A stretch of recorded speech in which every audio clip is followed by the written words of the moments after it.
Hi guys, Kelade here. With Nighthold being out for a few weeks, and with much more sample size on what talents people are taking, here's my guide for Fury Warriors and Nighthold. As always, these are just talents and strategies that work best for me and the general public. If your raid group or guild requires something different from you for an encounter, feel free to make adjustments. Of course, if you can't afford tombs or just can't be bothered, you can just take our single target talent setup, which is Endless Rage, Double Time, Avatar, Bounding Stride, Frothing Berserker, Inner Rage, and Reckless Abandon. On Scorpion, feel free to be a Paddler and just take all of the AoE talents, which would be War Machine and Wrecking Ball, and your talents will look something like this.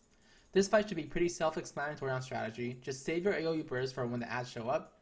If your group can handle it, just have your tank stand with add spawn to instantly aggro the adds as they come out.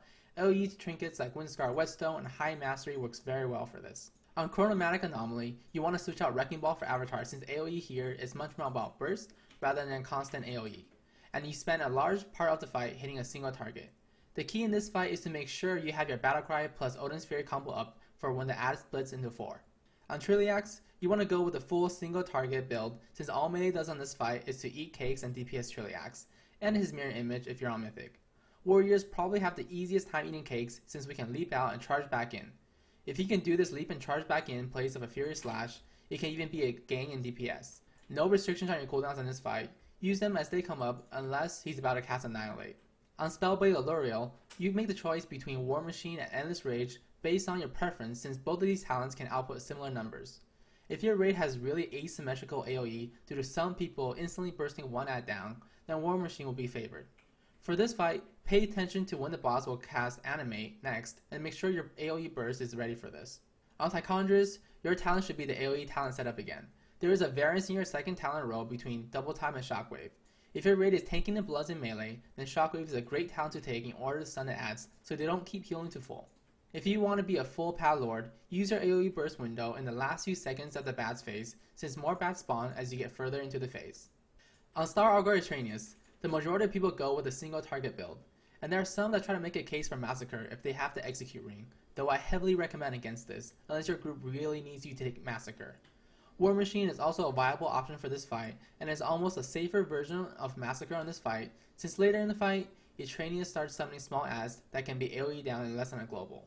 With War Machine, you would essentially have a Lust buff for the entirety of the execute phase.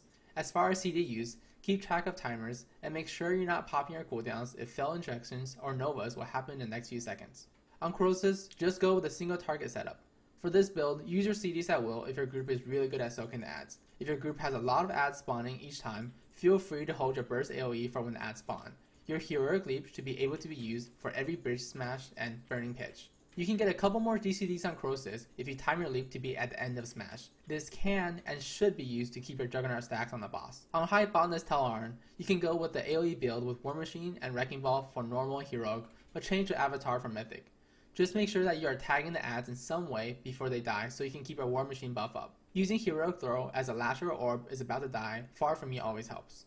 If you have the Whirlwind Legendary Belt, you don't even need to press execute in this fight. On Grand Magistix Elysion, both War Machine and Endless Rage can work, with War Machine being the more popular choice. If you do not have Draft of Souls, you can actually save your opening burst from when the 2 adds spawn after 10 seconds into the fight and AoE all 3 down with your burst.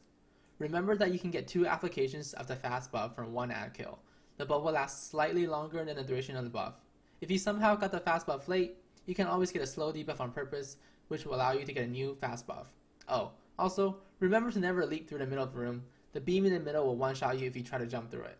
On Gul'dan, you want to take War Machine since there are lots of adds that contribute greatly to your War Machine uptime. Once you get into the second phase of the fight where Gul'dan starts spawning eyes, you can actually have Battlecry and Odin Sphere up for every single eye. I would heavily advise you that you save your cooldowns for those eyes unless you know for some reason that you'll have them back up by the next eye spawn. As for the extra action button, you want to use it right after you use your cooldowns, but before you continue with the burst rotation.